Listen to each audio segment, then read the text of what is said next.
भारतीय बौद्ध महासभा तालुका शाखा पन्हाळा जिल्हा कोल्हापूर यांच्या वतीने वर्षावास प्रवचन मालिका पुष्प 14वे समता सैनिक दलाचे ऐतिहासिक कार्य याविषयी ग्रामशाखा केखले तालुका पन्हाळा येथे संपन्न झाले। यावेळी पन्हाळा तालुक्याचे संस्कार उपाध्यक्ष प्रवचनकार संपत घोलप यांनी माहिती दिली।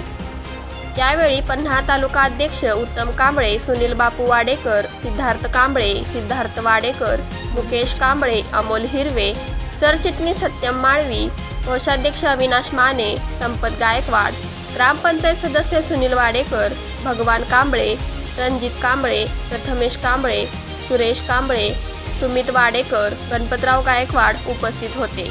BSI न्यूजसाठी संतोष भुयेकर।